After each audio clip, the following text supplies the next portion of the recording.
भारतीय सेना की आरआर बटालियन ने, सीआरपीएफ और जेके पुलिस ने मिलकर जो ऑपरेशन चलाया है उसमें तकरीबन 4 आतंकवादियों को मार गिराया है।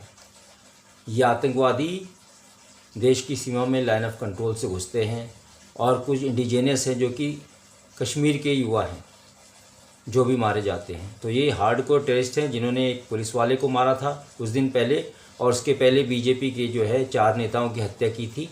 इन चारों को मौत के घाट उतार दिया गया है। ये ऑपरेशन तब तक चलेगा जब तक कि आतंकवादियों का सफाया नहीं हो जाता।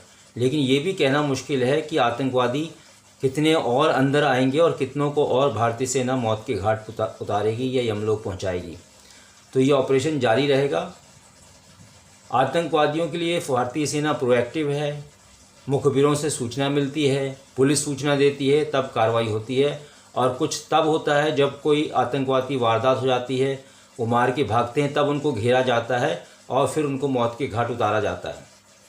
तो ये विषय जो है, इसको हम ये नहीं कह सकते कि कितने और आतंकवादी मारे जाएंगे या कितने और अभी बचे हैं।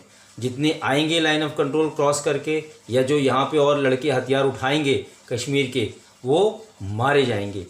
तो ये बात है।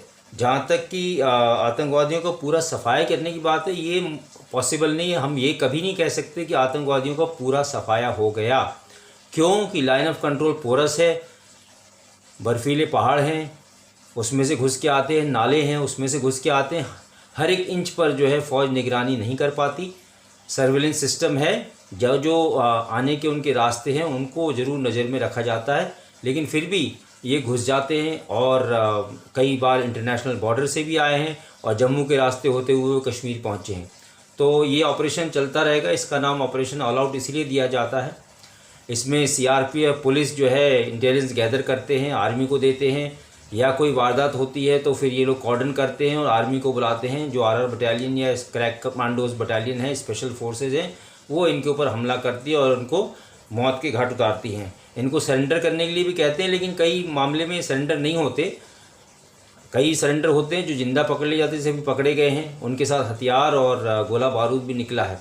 तो इसमें कई लोग हैं शामिल जो लोकल हैं, जो इनको रसद पहुंचाते हैं, जो इनके लिए सेफ़ हेवन या स्लीपर सेल बनते हैं, जो इनकी मदद करते हैं, इनको खाना पीना पहुंचाते हैं और इनको गोला बारूद जो है पहुंचाते हैं। पहले भी आपने देखा हो, कुछ खबर आई थी इंटरनेशनल बॉर्डर पर, ये लाइन ऑफ कंट्रोल के आसपास जो है इन्होंने ड्रोन उड़ते देखे थे, लेकिन ड्रोन से कोई भारी जो है रसद या गोला बारूद नहीं गिराया गया है जिससे हम ये कह सकें कि गोला बारूद बाहर से आ रहा है। लेकिन ज़मीन के रास्ते ज़रूर आतंकवादी लेके आते हैं या पहले कोई छुपाए हुए उनके गोला बारूद हैं उसका उपयोग करते हैं। जहाँ तक ये कहा जाए कि नए साल का सूरज देखेंगे कि नहीं आतंकवादी, ये कहना बहुत मुश्किल है। लेकिन हाँ, जो इन्फॉर्मेशन, जो इनपुट सेना को मिलते हैं उसका काम है उनको मार गिराना, घेरना। पुलिस कॉर्डन ऑफ और सर्च करती है, सीआरपीएफ कॉर्डन ऑफ सर्च करती है और आर्मी उसको न्यूट्रलाइज करती है।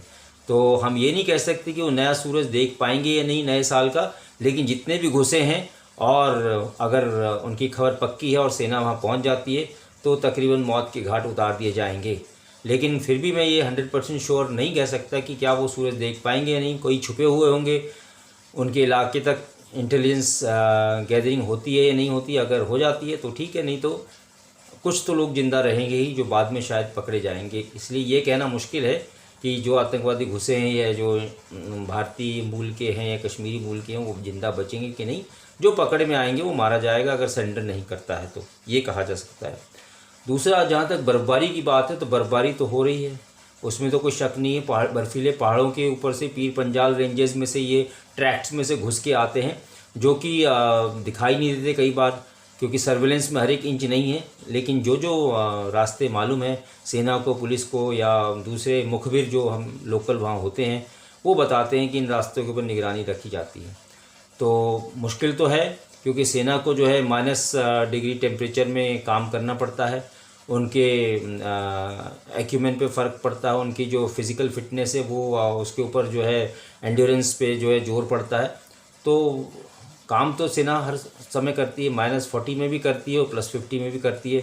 लेकिन इन मौसम में खासकर ध्यान रखना पड़ता है, कहीं स्लिप हो जाए पहाड़ से या कोई दुर्घटना हो सकती है तो इसका ध्यान रखा जाता है। तो जहाँ तक बर्फ़ गिरने की बात है, उनके घुसने के रास्ते ज़रूर बंद हो जाते हैं। उससे पहले वो लोग अंदर लाइन ऑफ कंट्रोल में घुसना चाहते हैं या इंटरनेशनल बॉर्डर के थ्रू आना चाहते हैं आतंकवादी, लेकिन कोई ख़ास जो है फ़र्क भारतीय सेना को नहीं पड़ता। जैसे ही खबर मिलती है और खबर पक्की होती है तो आतंकवादी न्यूट्रलाइज होते हैं। Thank you very much.